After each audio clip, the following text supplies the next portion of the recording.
आप बोलिए में गायत्री मंत्र जप करेंगे। ओम भूर्भुवः स्वः तत्सवितुर्वरेण्यं भर्गो देवस्य धीमहि धियो यो नः प्रचोदयात्। ओम नमो भगवते वासुदेवाय। सभी को मेरा सादर अभिवादन। जैसा आप जानते हैं, हम भगवद गीता के 6वें अध्याय आत्म संयम योग को निरूपण ले रहे हैं। आज इस अध्याय का 10वां विवेचन आपके समक्ष है। भगवान कृष्ण कहते हैं, ऐसा योग के बारे में बता रहे हैं, योग जो दुख के संयोग से हमें पृथक करे, ऐसा योग जो अज्ञान से दूर हटा दे,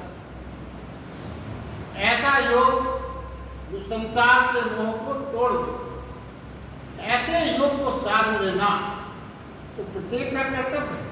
प्रत्येक प्राणी का ये कर्तव्य है कि ऐसे योग को निश्चित साधना चाहिए और इसे बिना थके, बिना ऊबे अथक रूप से करते रहना चाहिए।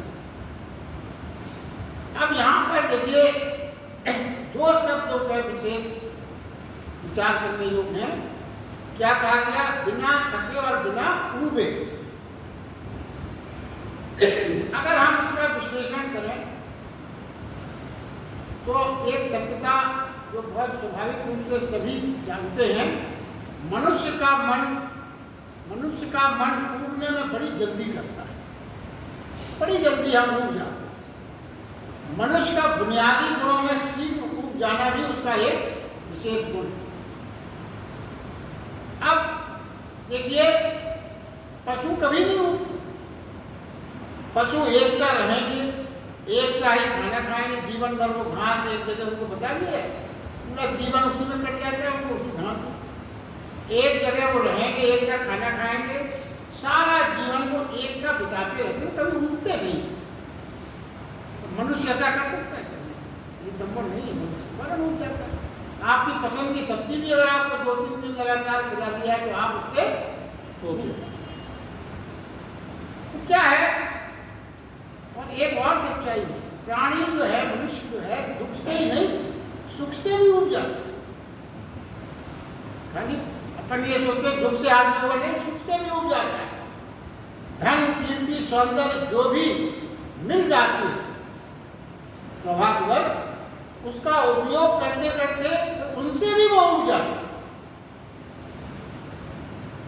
तो क्या है, सूत्र ये बनता है कि जब तक न मिले कोई चीज हमको, तब तक तो बड़ी सजगता रहती है, बड़ी लगन रहती है, बड़ी रुचि रहती है, बड़ी रुचि दिखलाता है, बड़ा परिश्रम करता है उसको पाने के लिए, मगर मिलते ही या कुछ अंतराल में वो उससे निश्चित रूप से उठ जाता है।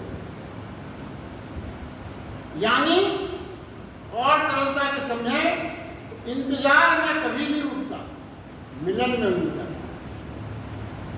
इंतजार में नहीं उठेगा, इंतजार के लिए तो वो बड़ी प्रसन्नता से इंतजार करेगा। यानी संसार में कोई वस्तु पाने के प्रयास में हम नहीं होते, प्रयास अपन पाने करते उसमें अपनी नहीं होती, हाँ पाकर जरूर होता है। और समझे, परमात्मा की ओर की जो यात्रा है वो इसके ठीक उलट है। क्योंकि संसार और परमात्मा की यात्रा में यही तो फर्क है, जो जो संसार में है वहां सब उल्टा चल रहा है। क्या उल्टा है? परमात्मा के प्रारंभिक प्रयासों में, परमात्मा को पाने के आध्यात्मिक यात्रा के प्रयासों में प्रारंभ में बड़ी ऊब होती है।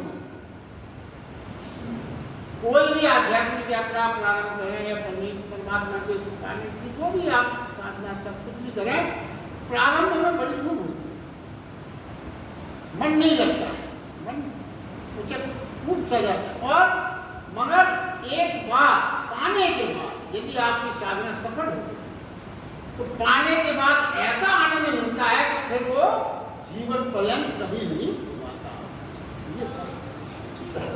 यानी अधिकांश यात्रा जब प्रभु की ओर की शुरू होती है, जोश में तो बहुत लोग प्रारंभ कर देते साहब ये संकल्प ले लिया, ये करेंगे, वो करेंगे, पर पूरी नहीं कर पाते अधिकांश लोग, क्योंकि 2-4 दिनों में ही उठ जाते हैं। संकल्प व्यर्थ सा लगने लगता है, सारा संकल्प जो है व्यर्थ सा लगने लगता है, सब छूट जाता है। ध्यान करने में उठता है जो व्यक्ति, अधिकांश आप देखिए ध्यान करने में कहो आप तो थोड़े दिन में उठते जाए। हम किस चीज़ को नहीं उठते हैं? टीवी देखने से नहीं उठते, अखबार पढ़ने से नहीं उठते, सिनेमा देखने से नहीं उठते हैं, ताश खेलने से नहीं उठते, कहीं और जो खेल चलते रहते हैं उनमें कभी उठ नहीं होती, बिल्कुल आनंद है उसमें। तो क्या है, संसार की यात्रा पर प्रयत्न कभी नहीं हो पाता। संसार की यात्रा में प्रयत्न जो आप करते हैं वो कभी नहीं हो पाता, प्राप्ति हो पाती है।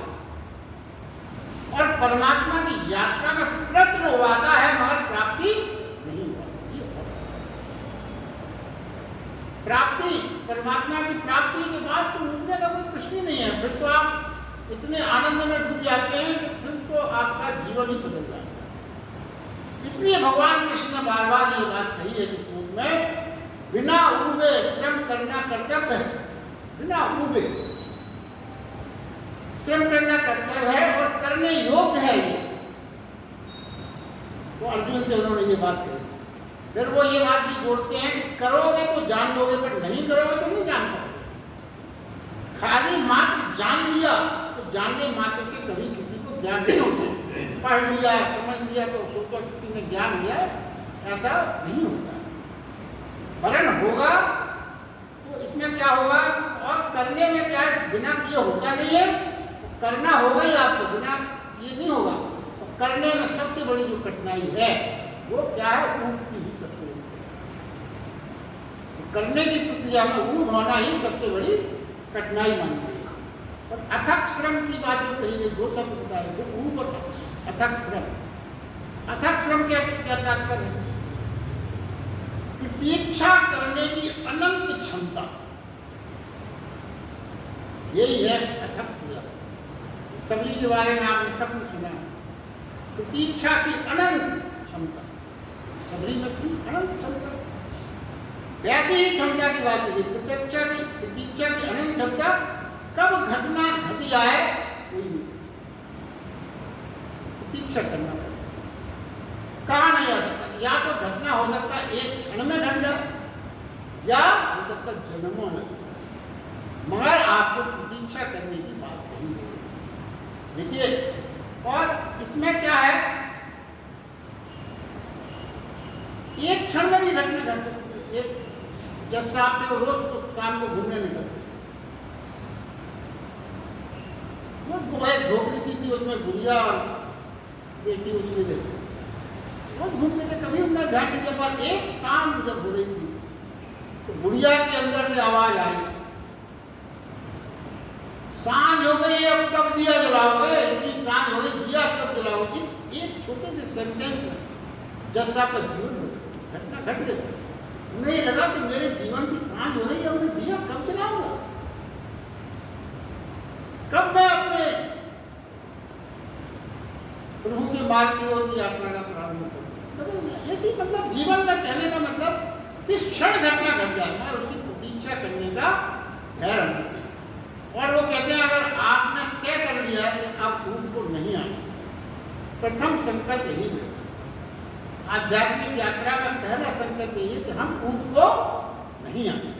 अगर आपने ये दृढ़ता से सोच लिया और ऐसा करने में आप सफल हो गए, तो थोड़े ही दिनों में आप पाएंगे कि आपने ऊब पर अतिक्रमण किया, और इस अथक योग में फिर आप प्रवेश कर सकते। अब यहाँ पर एक जो और शब्द आया, जो इससे क्या होगा, अथक जब आपने प्रयास किया बिना ऊबे, तो आपके अंदर बुद्धि में क्या हो जाएगा, आपकी बुद्धि कैसी होगी, धैर्य युक्त बुद्धि। ये की शब्द आया आगे किसको, धैर्य युक्त बुद्धि। बुद्धि में भी कई प्रकार है, अब आपकी बुद्धि में क्या एडिशनल पॉइंट क्या जुड़ गया, धैर्य। और उसी धैर्य की यहाँ पे चर्चा की गई। आगे भगवान ये कहते हैं कि संपूर्ण कामनाएं निःशेषता से, संपूर्ण कामनाओं की निःशेषता से, अर्थात वासना और आसक्ति सहित त्याग कर मन के द्वारा इंद्रियों के समुदायों को सब ओर से ही अच्छी प्रकार से बस में करके क्रम क्रम से अभ्यास करता हुआ उपराम में प्राप्त होता है। ऐसे धैर्य युक्त बुद्धि को मन को परमात्मा में स्थित करके परमात्मा के सिवाय और कुछ चिंतन न करें। धैर्य युक्त बुद्धि द्वारा मन को परमात्मा में स्थित करके परमात्मा के सिवाय और कुछ चिंतन नहीं। ये जो लास्ट की जो 2 लाइन है ये इस पूरे श्लोक की बहुत महत्वपूर्ण है। पहले क्या धैर्य बुद्धि को उन्होंने बता दिया कैसे पैदा होगी, जब आप पूर्ण से अतिक्रमण कर जाओगे तो बुद्धि आपकी धैर्य युक्त हो जाएगी। फिर इस धैर्य युक्ति का उपयोग कहाँ करना है? परमात्मा में स्थित करके परमात्मा के सिवाय अगर आप कुछ और चिंतन ही ना करें, कुछ ना सोचें। अब इसका ही विश्लेषण आगे बताया। पहले तो ये समझे कि ऊपर जो कुछ बातें कही नहीं वो बातें इसके पहले भी कई बार कई श्लोकों में बातें दोहराई गई। जैसे उन्होंने पहला बिंदु इसमें लिया था कामनाओं को वश में कर मन के पार होकर इंद्रियों के पार उठकर संकल्प विकल्प से दूर हो। तो पहले ये आप ये समझें कि बार बार उसी चीज को उन्होंने दोहराया और इसमें अंत में क्या कहा? सदा परमात्मा के चिंतन में लीन रहे। ये एडिशनल बात इस श्लोक की आई, सदा परमात्मा के चिंतन में लीन रहे। तो पहली बात तो ये समझें, इसमें विचार ये करें कि श्री कृष्ण बार बार वही बातें क्यों बताते? गीता में रिपीटिशन बहुत है। आप कहीं भी कुछ भी पढ़ो तो आपको लगता है कि दूसरे अध्याय में यही तो कहा, दूसरे अध्याय तीसरे अध्याय में आप कहीं भी जाओगे तो बार बार वही बातें रिपीटेड होती है। कई बार ये मन में आती है कि बार बार उसी चीज को क्यों कहा जाता है। तो देखिए उसका भी एक बहुत बड़ा कारण क्या है? बहुत बड़ा रहस्य। वो ये कहते हैं कि सभी श्रोता होते हैं, सुनते हुए मालूम होते हैं, मगर कई बार कोई सुन नहीं पाता। श्रोता सब हैं, सुन भी सब रहे हैं, मगर कभी कभी कुछ ऐसा हो जाता है कि वो श्रोता के रूप में बैठे हुए भी वो चीजें सिर्फ कर जाते, सुन नहीं पाते। कब निकल गई उनको पता ही नहीं चलता। बिल्कुल दिखता है कि सुन रहा है, मगर श्री कृष्ण को दिखता है उसके चेहरे से इसमें नहीं। तो बात वो अर्जुन के लिए कह रहे हैं, मगर इस सब के लिए लागू। तो भगवान कृष्ण को अर्जुन के चेहरे से समझ जाते हैं कि इसने कुछ नहीं सुना जो मैंने, इसलिए वो दोहराते हैं। और ये बात आप सब महसूस कर सकते हैं कि सब जगह लागू है, यहाँ भी लागू है, और हर जगह जहाँ इस तरह की भगवत चर्चा होगी सब जगह लागू है। तो क्या है, देखिए दुनिया में जो श्रेष्ठतम सत्य हैं वो लिखे हुए नहीं है, बोले हुए। पहली बात तो ये सबको आपको अंदाज ही होगा, क्योंकि ज्यादातर जो सत्य आए हैं वो लिखे हुए नहीं है। देखिए बाद में नहीं, पहली बार वो थे जब उनका पहली बार जो आए सामने वो सुने हुए ही आए। और एक अन्य कारण और भी इस दौरान का, सुनने के भी क्षण है, पता नहीं कब चेतना शब्दों को लेकर भीतर प्रवेश कर जाए। आपके मस्तिष्क में कब वो चीज एकदम से हैमर कर जाए और आपके ऊपर उसको असर हो जाए, निश्चित नहीं। वह क्षण कभी भी हो सकता है। इसलिए भगवान कृष्ण क्या करते हैं, बार बार उन क्षणों में हैमर करते हैं, एक बार तो कभी आपके दिमाग में वो। इसलिए उन्होंने बार बार दोहराने में दोहराते हैं चीजों को बार, मगर हर बार दोहराने में क्या है, एक नई चीज ऐड करें। ये बस विशेषता। जैसे उन्होंने क्या यहाँ पे ऐड किया नया, सदा प्रभु के चिंतन में लीन रहे। अब देखिए वो ये बात कही गई, क्या प्रभु के चिंतन में लीन रहे सदा। अरे यहाँ पे थोड़ी देर चिंतन नहीं हो पाता, वो कहते सदा लीन रहे। इसको समझना होगा। पहली बात तो ये है, ये समझें कि आप जिसे हम नहीं जानते उसका चिंतन कैसे करें। आप उसी के बारे में सोच सकते हैं जिसके बारे में आपको कुछ पता हो। अननोन हो जो उसके बारे में कैसे आप चिंतन करोगे। दूसरी बात यह है कि फिर यहाँ पे चिंतन का अभिप्राय कुछ और है निश्चित, क्योंकि ये बात तो सही है कि ईश्वर की आप कल्पना करते हैं, मगर उनसे कोई आपका साक्षात्कार या परिचय किसी का नहीं, तो फिर उनका चिंतन कैसे हो। इसका मतलब ये होगा कि भगवान ने कहा है कि भगवान ने किसी कारण से कहा होगा, भले हम उसको समझ नहीं पाए। तो यहाँ पे जो सबसे पहली बात है कि चिंतन का तात्पर्य क्या है, इसको समझना। तो एक बात तो ये निश्चित माने कि चिंतन का अर्थ विचार नहीं हो सकता। विचार और चिंतन में फर्क। विचार नहीं हो सकता क्योंकि विचार तो उसी का होगा जिसे हम जानते हैं। जो ज्ञात हो, अज्ञात के बारे में विचार कैसे हो? तो क्या है, ये समझे चिंतन का अर्थ निश्चित रूप से कुछ और है, और वो अगर हम समझ लें तो ये बात भगवान ने जो कही है इसका मतलब और इसका अभिप्राय हमें समझ में आ जाएगा। अब देखिए एक साधारण से उदाहरण से समझने का प्रयास करें जो हम और आपके जीवन में सबने उसका महसूस किया। क्या? जैसे मान लीजिए आपको प्यास है, बहुत प्यास आपको महसूस हुई, पानी मिलना चाहिए, पानी पीना चाहिए, मगर क्या है आपकी सिचुएशन मान लीजिए ऐसी है उस समय कि आप 50-25 तरह के काम में लगे, ऑफिस में हो, व्यापार में, कहीं भी हो। अब क्या चल रहा है, आपको काम में लगे हैं, आप हिसाब भी कर रहे हैं, जरूरी बात भी कुछ कर रहे हैं, तरह तरह के कार्य संबंधी निर्देश भी दे रहे हैं, कोई उसको भी कर रहे हैं। मतलब आपको बिल्कुल फुर्सत ही नहीं मिल रही है कि आप पानी पी, मगर उस समय क्या होगा, काम भी नहीं छोड़ सकते, तो आप उसको पोस्टपोन करते हैं। ठीक है, पहले ये बात कर लें, ये फोन आ गया, उसको कुछ राय देना, ये आप लगे। मगर देखिए क्या है, सब काम तो आप कर रहे हैं, मगर भीतर एक अनिधारा बारीक सा करंट खटखटाता रहेगा, क्या प्यास लगी, वो खटखटाहट होती रहेगी, आप लगे रहेंगे काम में, मगर वो आपको कहीं ना कहीं थोड़ा थोड़ा खटखट अरे प्यास लगी, मगर आपको टाइम नहीं, चिंतन तो आपका चल रहा है प्यास के बारे में। तो देखिए प्रभु के बारे में तो क्या है, इन शब्दों से जो अनुभव की प्यास उठती रहेगी, अनुभव की प्यास उठती रहेगी, तो इसी को चिंतन का समझना क्या है। प्रभु का विचार तो हम नहीं कर सकते क्योंकि प्रभु के बारे में कुछ हमको ज़्यादा पता नहीं है, लेकिन ये जान लें, ये जो उदाहरण दिया गया उसका तात्पर्य क्या है, ये समझें। प्रभु की प्यास नोइंगली और अनोइंगली हम सबके भीतर है।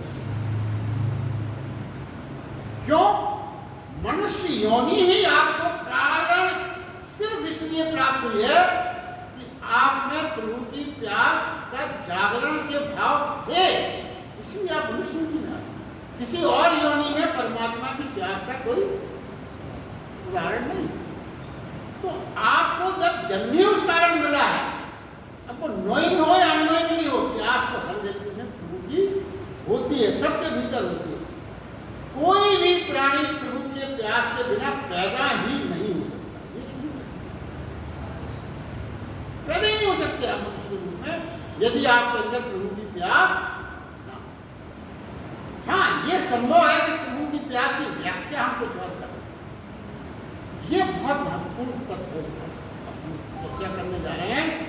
क्या है, देखिए मैंने जब संसार में जन्म लिया तो हम ये जो प्रभु की प्यास और प्रभु की जो कामना है उसको हम किस ढंग से भ्रमित हो जाते हैं, विचलित हो जाते हैं। जैसे हमारे अंदर अगर हम संसार में हैं, कुछ बातें निश्चित रूप से हमारे अंदर पैदा होंगी। क्या होगी? हम ये चाहेंगे कि हम सुरक्षित रहें, सुरक्षा की भावना स्वाभाविक है। हम ये चाहेंगे कि हमें हर प्रकार से निश्चितता रहे, और ये भी भाव रहता है कि हमें किसी का संरक्षण प्राप्त हो जाए। हर व्यक्ति में ये रहता है किसी का संरक्षण प्राप्त हो जाए, हमारी सुरक्षा बनी रहे, निश्चितता रहे जीवन में, कोई अभाव ना रहे, और अभाव का मतलब दीनता ना हो, दीनहीन बन के कोई नहीं जीना चाहिए।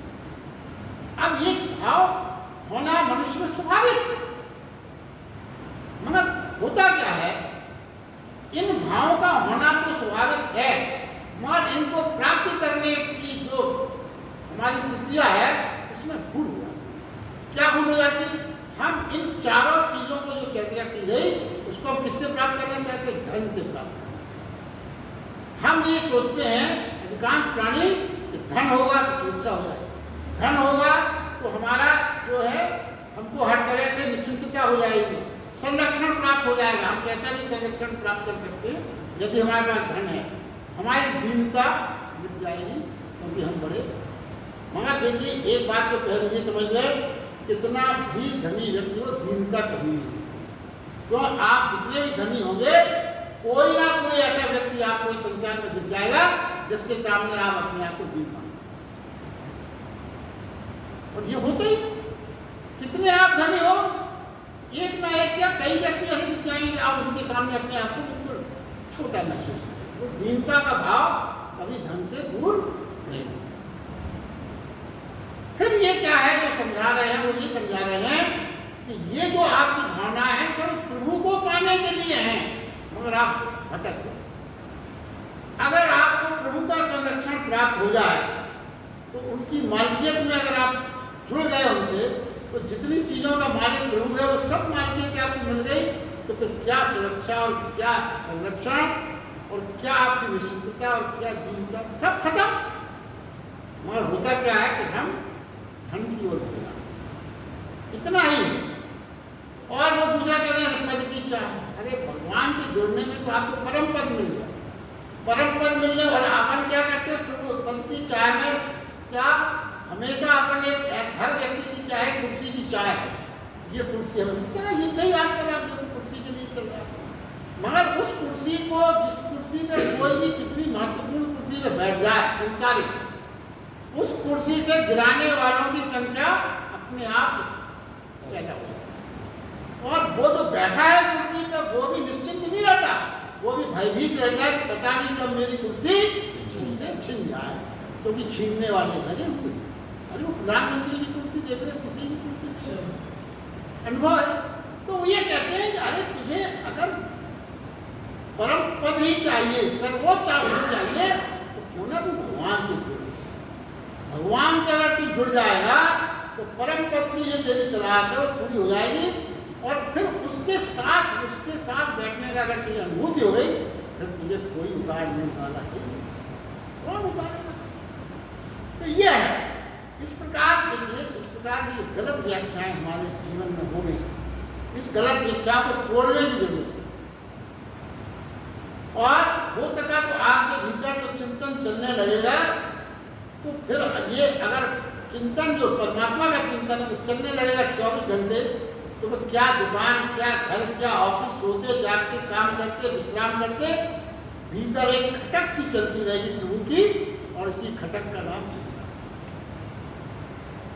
यही वो भगवान का तो सदा चिंतन की बात है। वो ये नहीं है कि आप सदा चिंतन करते रहे बाकी सब काम छोड़ दें, नहीं। वो ये कहते हैं ऐसा हो सकता है संभव, जैसे पहले प्यास के उदाहरण से समझाया, इससे समझाया कि ये संभावना है, ये किया जा सकता है, ऐसा कोई असंभव बात नहीं है, बशर्ते कि आप हमेशा उसके लिए तैयार हो।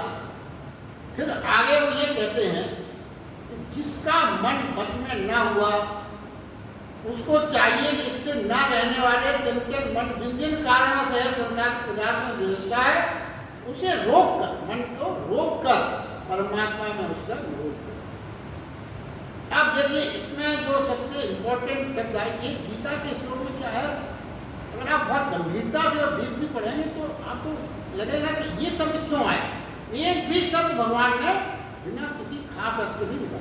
यहाँ क्या लिखते हैं वो, मन के बारे में लिखा, मन को रोक कर परमात्मा में रोक कर बढ़ रहा है, मार कर या मिटा कर या समाप्त करके नहीं आया। देखिए ये बहुत बड़ी बात है। यहाँ पे जो आगे का जो विश्लेषण है वो पूरा इस पर आधारित है।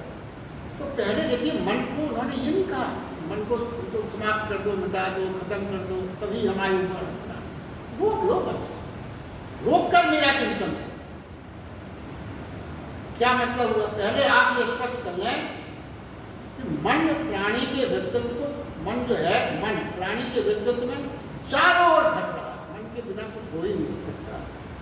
अंतर क्या है, तो जो मन है वो क्या है, वो बाहर की खबर देने का यंत्र है। बाहर की सारी खबरें हमें मन से ही तो मिलती है। उदाहरण के लिए मन ये खबर देता है कि यह मित्र सबको होने वाला है, इसकी कौन खबर देता है, आपको मन ही तो देता है। यहाँ गड़बड़ होने वाली है, अब मन ही खबर देता है कि आपको भूख लग रही है, भोजन करना चाहिए।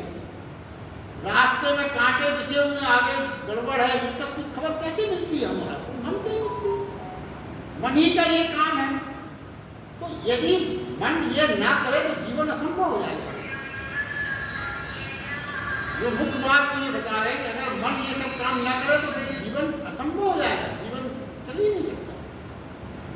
क्या है, और प्रतिपल हजार तरह की खबरें निरंतर बच्चों आपको देना पड़ती है। संसार में आप रहते हैं और आप हजारों तरह की खबरें देते। और फिर एक बात और समझो कि खबर मन तभी दे सकता है जब छोटी छोटी घटना से वो विचलित हो और चंचल हो, तभी वो खबर दे सकता है। देखिए एक बहुत साधारण सी बात है, मन यदि चंचल नहीं होगा या मन अगर विचलित नहीं होगा किसी खबर से तो वो आपको देगा तो। जैसे आप आज घर से यहाँ आए तो आप किसी को ये क्या खबर है, आप घर से चले, कार से चले, स्कूटर से चले, पैदल चले, यहाँ आ रहे, खत्म बात। ये तो कोई बात ही नहीं। विचलित कब होंगे, चंचलता आज जब रास्ते में आपको कोई घटना घड़ी आई, आपने कहा मैं आ रहा था तो एक स्कूटर लड़का जा रहा था, उसने एक्सीडेंट हो गया, फिर मैंने उसको उठाया, अस्पताल भेजा, एडमिशन करा के मारा। अब ये घटना अगर ऐसी घट जाए तो मन का यही तो है, मन चंचल होता है और मन जो है तरह तरह से छोटी छोटी बातों से विचलित होता है, तभी वो खबर देता है। तो मन का अगर विचलित होना और मन का चंचल होना आप रोक दोगे तो कोई खबर होने का सारी साधन ही मिल जाएगी। देखिए ये बहुत गूढ़ बातें हैं जो वैसे समझ में नहीं आती। सब लोग कहते हैं मन को चंचल, मन अगर चंचल नहीं होगा, विचलित नहीं होगा तो आपको कोई सूचना कैसे प्राप्त होगी? आपको रहना तो संसार ही में है, तो मन के बिना काम कैसे चल सकता है?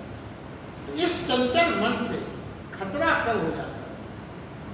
क्या खतरा है? क्यों नहीं चलने देते?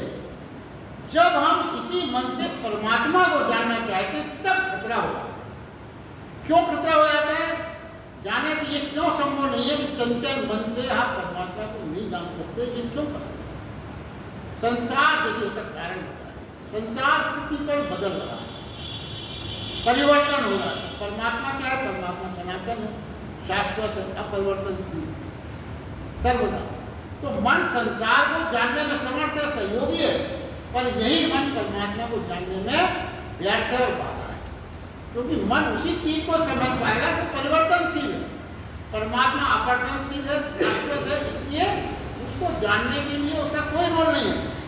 जो इस सत्य की और शाश्वत की और भीतर की यात्रा करना चाहता है, जो इस सत्य की भीतर की यात्रा करना चाहता है, उसे क्या करना पड़ेगा?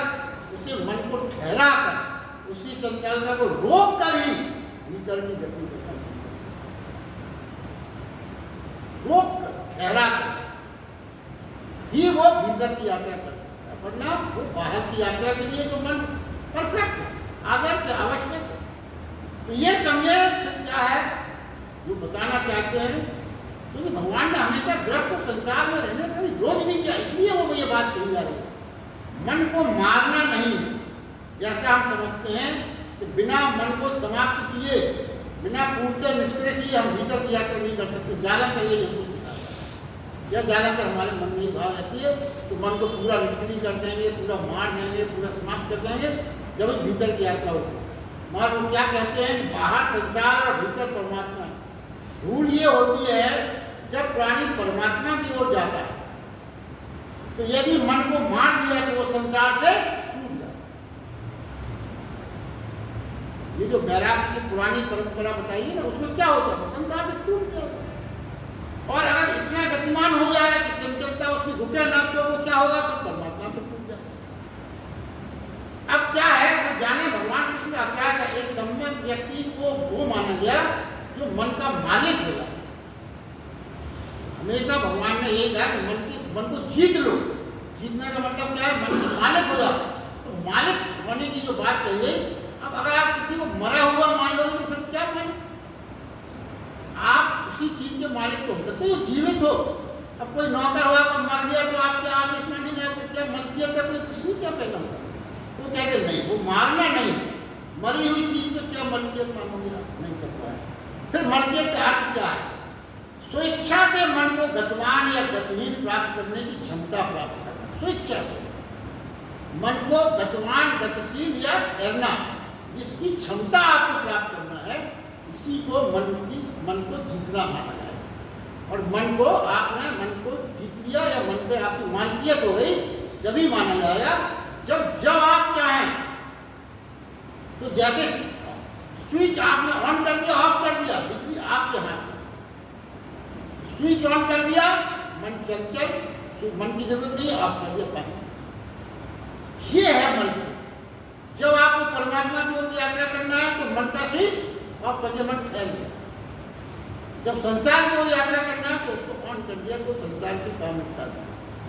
तो ये कहते हैं। और देखिए एक और भी छोटे से उदाहरण से समझे, दोनों चीजें जरूरी है। आपका घर है, यहीं पे है घर, कहीं भी मान लो आप जब चाहे बाहर जा सकते हैं, जब चाहे भीतर आ सकते हैं, दोनों चीजें हैं। और बाहर और भीतर दोनों की चॉइस ना रहे तो फिर घर कैसे? कभी बाहर चले गए, कभी भीतर चले गए, ये चॉइस तो दोनों, जब अंदर बाहर दोनों की चॉइस हो तभी तो घर माना जाएगा। अगर एक ही चीज रही बाहर बाहर भीतर भीतर, तो काय का घर? कोई परिभाषा में बिल्कुल नहीं आता। अब कार में जैसे आप चलाते हैं तो एक पैर से जब जरूरत हो उसी पैर से ब्रेक लगाते हैं, उसी पैर से एक्सीलेटर लगाते हैं जब जैसी आवश्यकता हो। यही है। बहुत सरलता से बातें समझने का प्रयास किया गया है। एक ही कार है आपके पास और कार में दोनों चीजें हैं, एक्सीलेटर भी है, ब्रेक भी है। जब जैसी आवश्यकता वैसा आप करते। श्री कृष्ण का संदेश यही है कि संसार में व्यस्त में रहते हुए भीतर की यात्रा इस प्रकार भी की जा सकती है। यही वो समझाने का प्रयास है। आप देखिए मन को जन्मों से चलने का आदि है, मन को ठहरना उसे आते ही नहीं, ये भी एक सच्चाई है। इसलिए एक दिन अचानक यदि आप कहेंगे मन को, अब वो आपको क्या बता रहे हैं, मन को ठहराने की कला क्या है, कैसे मन को ठहरा सकते हैं। कहने में तो कह दिया इतनी जान लगी रही है, ये तो सरल लगता है, पर मन को ठहराना इतना आसान थोड़ी है कि आपने मन से रहे ठहर गया तो ठहर गया रहना, ये सब नहीं है। फिर वो तरीके बता रहे हैं। क्या मन को जो है वो ठहरना आता नहीं है। आप किसी ने अचानक कहेंगे ठहर जा तो वो आपकी नहीं सुनेगा। आपको ये कला सीखना पड़ेगा, तभी वो संभव है। जैसे आपको ब्रेक लगाना ना आता हो या ब्रेक फेल हो गया हो तो चिल्लाने से, मान लीजिए आपको ब्रेक लगाना नहीं आता हो, चिल्लाएं आप, कार रुक जा तो कार रुकेगी? चिल्लाने से कुछ नहीं, कला आना चाहिए। ब्रेक लगाने की अगर आपको सिस्टम नहीं मालूम कहाँ दबाना है तो फिर कार आप चिल्लाते रहो, आना कला आना पड़ता है। तो कला कैसे सीखे, यही बात बताई जा रही है। अगर देखिए एक सूत्र ये है, हमारा सहयोग ही मन को गति देता है। हम ही तो सहयोग देते हैं और हमारा असहयोग ही उसकी गति को रोकता है।